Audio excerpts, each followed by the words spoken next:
ഒരുപാട് പേരായി എന്നോട് ചോദിക്കുന്നു ഉഗാണ്ടയിൽ അമ്പലം ഉണ്ടോയെന്ന്.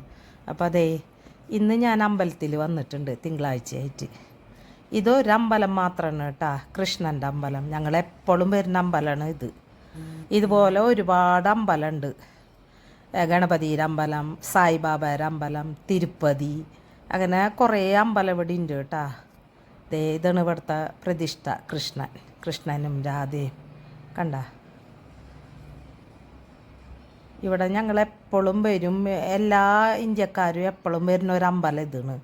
ഇവിടെ പിന്നെ ഇടയ്ക്കിടയ്ക്ക് ഓരോ പ്രോഗ്രാമുകൾ ഉണ്ടാവും. രാത്രി അന്നപ്രസാദം വയ്ക്കും.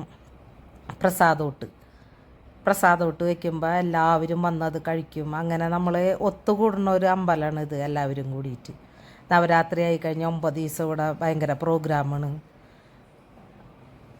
വലിയ അമ്പലമാണിത്. അപ്പോൾ എല്ലാവരും ചോദിക്കുന്നതുകൊണ്ടാണ് കേട്ടോ ഞാനിപ്പോൾ ഈ അമ്പലം വീഡിയോ പിടിച്ചത്. ഈ സ്റ്റേജിലാണ് നവരാത്രിക്കൊക്കെ പ്രോഗ്രാം നടക്കാറ്.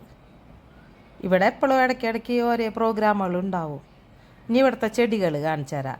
കൂവളം, നന്ദ്യാർവട്ടം, അമ്പലത്തിലേക്ക് പൂജയ്ക്ക് വേണ്ട പൂക്കളൊക്കെ ഇവിടെ അമ്പലത്തിന് ചുറ്റും നട്ടുപിടിപ്പിച്ചിട്ടുണ്ട്.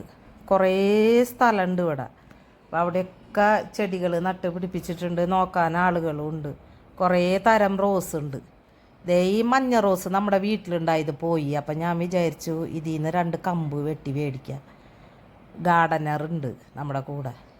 അപ്പം ഞാൻ വീട്ടിലില്ലാത്ത കളറ് റോസൊക്കെ ആളോട് പറഞ്ഞ് കുറച്ച് റോസിൻ്റെ കൊമ്പുകളൊക്കെ മുറിച്ച് മേടിച്ചു. ഇവിടെ നിന്ന് കുറേ ചെടി ഞാൻ വീട്ടിൽ കൊണ്ടുവച്ചിട്ടുണ്ട്. ഇവിടെ ഒരു ആലുണ്ട്. ആലിന് ചുറ്റും കുറേ നൂല് ഇങ്ങനെ ചുറ്റി വെച്ചിരിക്കുന്നു കാണാം. ഇത് നമ്മൾ ഏകാദശിയൊക്കെ നോൽക്കണ പോലെ തന്നെ നോർത്ത് ഇന്ത്യൻസ് വട്ട് പൂർണിമ എന്ന് പറയുന്ന ഒരു വ്രതം നോൽക്കും.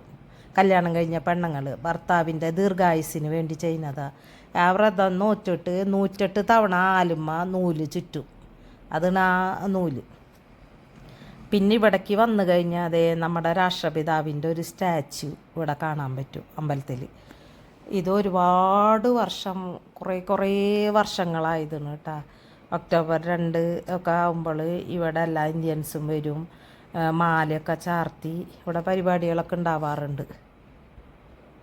ഈ അമ്പലത്തിന് ചുറ്റും കുറേ സ്ഥലമുണ്ട്. അവിടെ മുഴുവൻ ചെടികളാണ് വെച്ച് പിടിപ്പിച്ചിട്ടുള്ള. അമ്പലത്തിലേക്ക് പൂജയ്ക്ക് വേണ്ട ചെടികൾ നല്ല ഭംഗിന്. ഇത് നോക്കാനൊക്കെ ഇവിടെ കുറേ ആൾക്കാരുണ്ട്. അത് കട്ട് ചെയ്ത് നിർത്താനും ഒക്കെ വളടാനും ഒക്കെ ഗാർഡനറൊക്കെ ഉണ്ട്.